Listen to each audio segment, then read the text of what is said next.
Assalamualaikum warahmatullahi wabarakatuh. Perkenalkan, nama saya Khafifah Hurainun, kelas 28B, NIM 184700030. Nah, di sini saya akan menjelaskan sedikit materi tentang pengertian, fungsi, dan peranan kurikulum. Nah, baiklah, yang pertama yaitu pengertian kurikulum. Nah, istilah kurikulum itu pada awalnya digunakan dalam dunia olahraga, di mana kurikulum berasal dari kata kurir yang artinya pelari dan kurure yang artinya tempat berpacu. Jadi pada saat itu kurikulum dapat diartikan sebagai jarak yang harus ditempuh oleh seorang pelari mulai dari start sampai finish untuk memperoleh suatu medali atau penghargaan. Jadi kemudian pengertian tersebut diterapkan dalam dunia pendidikan, di mana sejumlah mata pelajaran yang harus ditempuh oleh siswa mulai dari awal sampai akhir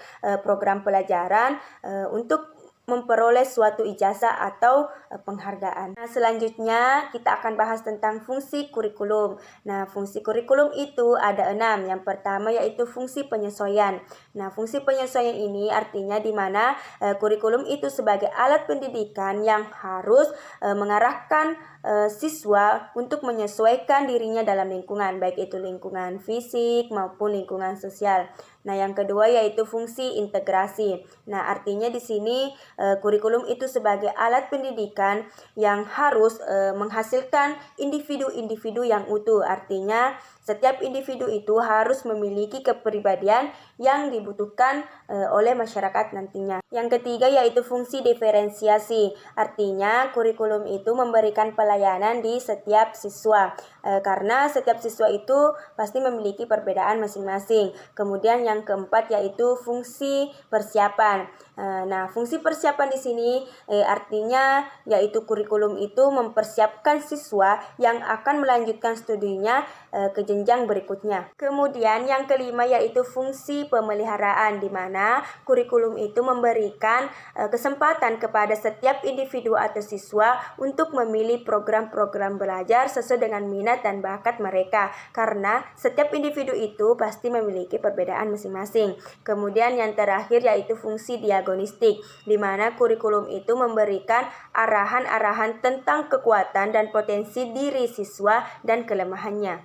Baik, selanjutnya yaitu peranan kurikulum. Nah, peranan kurikulum itu ada 3. Yang pertama yaitu peranan konservatif, di mana kurikulum itu sebagai sarana untuk mewariskan dan nilai budaya yang masih relevan pada masa kini. Kemudian peranan kreatif, di mana kurikulum itu harus mengembangkan hal-hal yang baru yang akan dibutuhkan oleh masyarakat pada saat ini dan pada saat yang akan datang. Kemudian peranan yang terakhir yaitu peranan kritis atau evaluasi, di mana kurikulum itu harus bisa menjadi filter sosial. Artinya kurikulum itu harus memilih dan menilai antara nilai dan budaya yang masih bisa diwarisi saat sekarang, dan jika tidak bisa diwarisi maka boleh dimodifikasi.